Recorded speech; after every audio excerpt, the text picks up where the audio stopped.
So why are we here? Is that the only reason?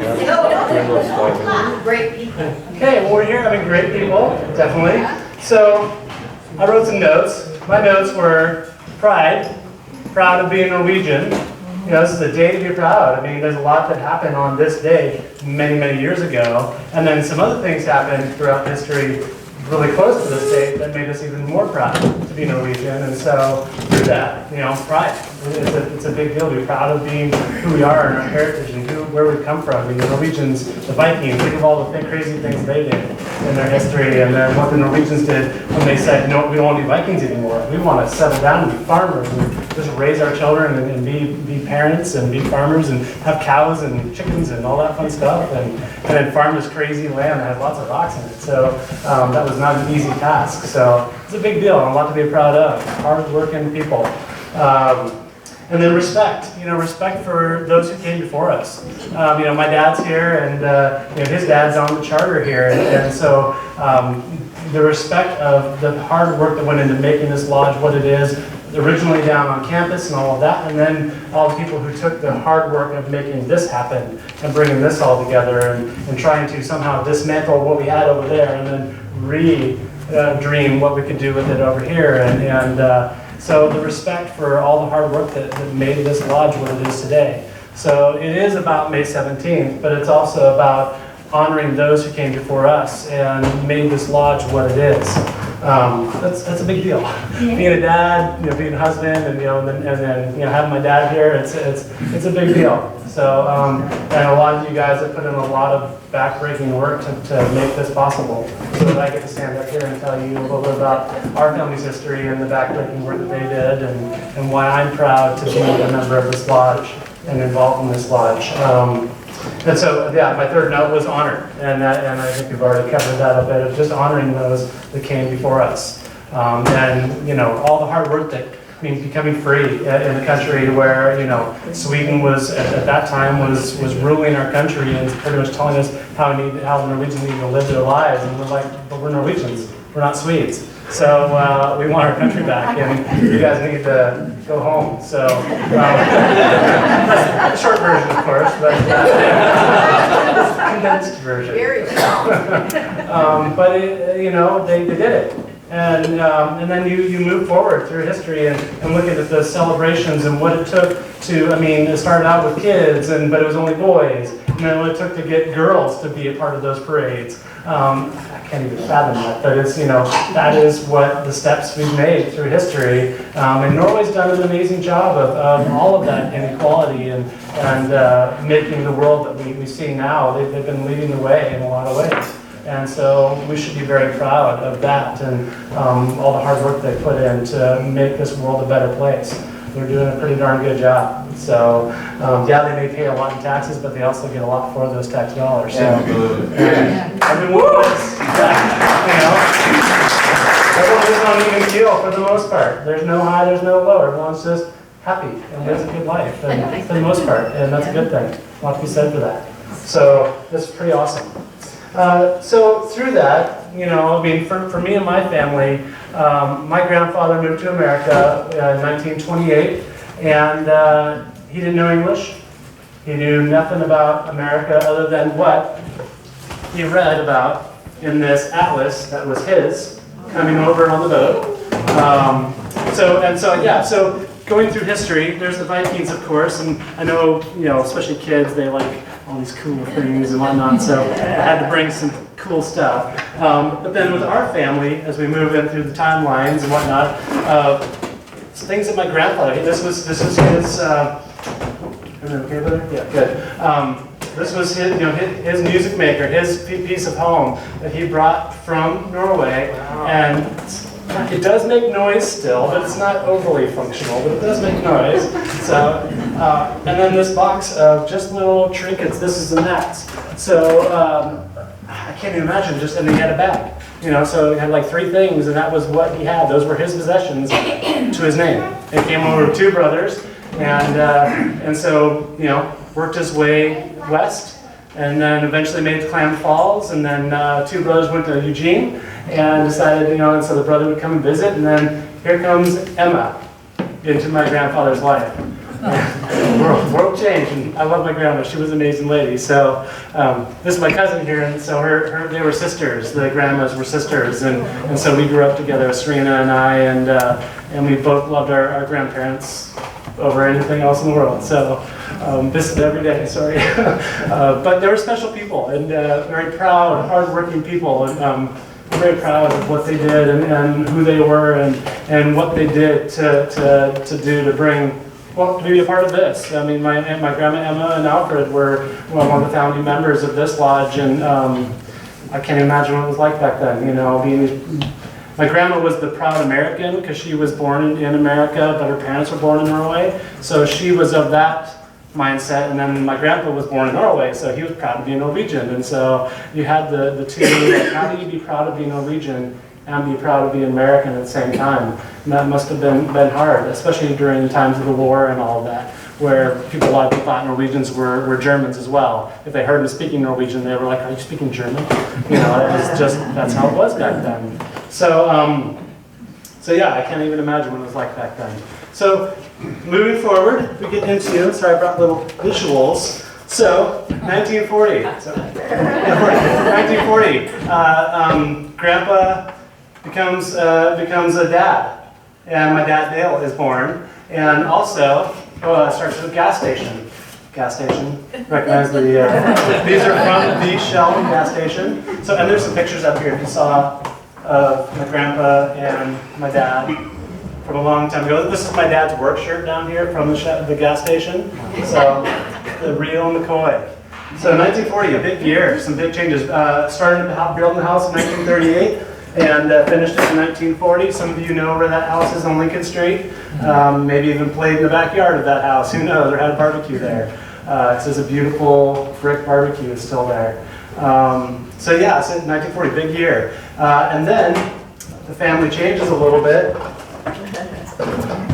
And there's a brother as well that was born, and they got into this thing called skiing, and they really enjoyed it. So they went down to Ashland with the other side of the family, my grandma's side of the family, and started skiing in Ashland. And so Grandpa says in 55 or 54 maybe at that time, let's open a ski shop. So they went to Norway, wrote their first order in 1954, and then in January, we believe, in 55 is when the ski shop opened.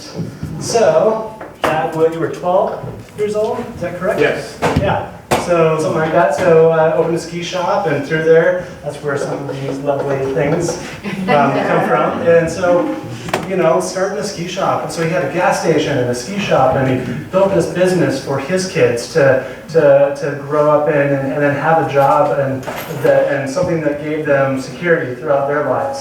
And so that's my grandfather, that was his mindset. That was the Norwegian way, is you look after those, for your kids and try and give them a future and something to do. Daggers, great example in this town as well of a great family business. He's done awesome stuff. I was privileged to work with them for a while, and it was just a blessing.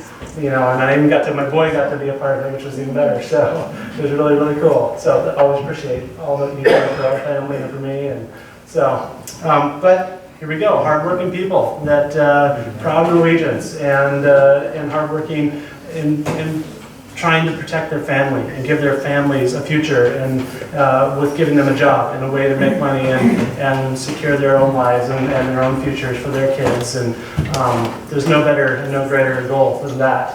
But that's what this lodge is about. That's what the people in this lodge, all of you guys are about, is just protecting and honoring and being a part of and being a community with. That's what this lodge is about, and it's such an awesome community. So me, being a kid, I grew up in a Norwegian household. My mom was Irish, really, but she taught us Norwegian words, and when we got old enough, I got to start going to Norway with my dad, and so Dad would take, 2 brothers every year, and then at some point nobody wanted to go, and so it was just Dad and I for But I didn't want Dad to go alone, so I felt bad, so I said, I'll go with you. Yeah, we were great. I thought we were great travel buddies. We did well together, so a lot of fun. So I grew up, with these silly, okay, so Nils' cabin up in the middle of nowhere in the woods, because everyone has a hunting cabin. I grew up reading these comic books. Well, looking at the pictures of the comic books, because my Norwegian stinks. That's the problem with my generation, is everyone speaks English over there and wants to practice their English. So, yeah, I'm lazy, I know, sorry. But I know great English, right? Ish. And I know these comic books. So, yeah, so I grew up reading these comic books and playing with toys that were Viking-inspired type toys. My dad would bring us back these little things when we were kids from Norway. And so we grew up with all these little trinkety type stuff from Norway. So it was just natural to come to this lodge and be a part of this lodge and grew up in this lodge. And though funny enough on a technicality, Dad wasn't a technical member until I became a member.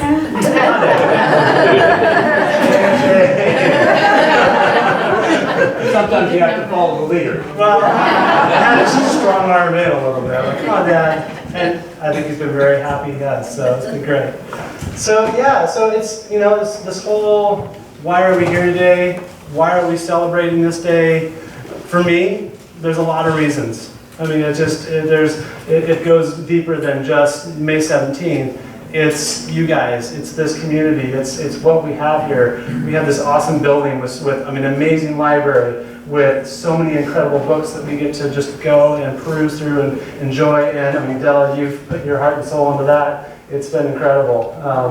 And so what's cool is trying to pass this on and encourage others, especially for me as a dad, and I'm 43 years old, I'm trying to get people my age involved in this lodge. Back in 1992, my dad said, hey, you to my brother and I, we're going to sell this stuff called telemark gear next year. I think you guys need to go try it and see what you think.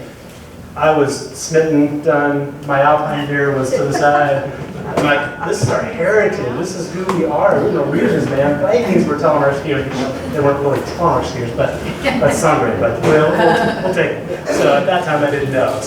But I literally found I did some research. I was reading about it. I'm like, oh, this is the single pole. So I started with conduit, which was nuts. Bamboo, and then conduit. Conduit is crazy because it bent too easily. So then I found some nice straight wood, and this thing has probably got 15 years on it so far. Wow. And I ski with it a lot, not every day, but a lot. So when I ski on, so you can just add up the numbers. And then Finn, he's busy taking he's busy. I need my boy over here. So speaking of trying to encourage the youth of the future, this boy here took up telemark skiing this year, freeing his heel, and he's learning. So he's like, Papa, I want to ski with a lurk like you do. So, by the way, it's called a lurk. So if you didn't know what a ski pole is called, it's called a lurk. And so originally they were what's it called, the staves, the sticks that they hang the hay over. Yeah. Stuff. Yeah, right. So that's what they used. And then in the military books, they talk about it's supposed to be head height to shoulder height. So mine's a little long, but I wanted to have the flat. So I ran a telemark festival for 13 years at Eugene, and we're actually next year bringing it back called Viking Fest. So stay tuned. We'll be talking about that. But it's going to be awesome. Just imagine shooting bow and arrow while skiing and hitting targets at noon. So be scared. If you haven't shot in a while, start shooting now. If you haven't skied, start skiing. So really, I love being a part of this lodge. I hope you love being a part of this lodge. If you can, there are so many needs in this lodge when it comes to, the saying of, many hands make light work. I took on the Coop Field a couple years ago, and funny because Dan and I talked about this years ago. I'm like, do you care if I do anything out there with that spot? Because it was really, really bad shape. It was the dumping ground for dirt and who knows what other yard debris. And so he's like, nah, I don't care, whatever. And so I went nuts and flattened it and rototilled and flattened and rototilled until it was as flat as I could get. And I'm not done. There's more to do, but I'm looking for filter if anyone knows about filter, all right? So we'll talk about that later. But I learned quickly in the lodge, do what needs to get done. And sometimes you ask for forgiveness when you're done. Maybe you didn't ask for that person. Oh, that's never But for the most part, just do what needs to get done, and everyone does their part. You know, whatever you can do, a little bit. I mean, I'm a busy dad. I'm a full-time working, I'm a busy dad, and I still find time to mow the lawn out here and keep it up as best I can. And so, if you have time, you can get involved. Don't talk to me about what needs to be done though. So, more people that don't answer that. Thank you. Let's enjoy some food.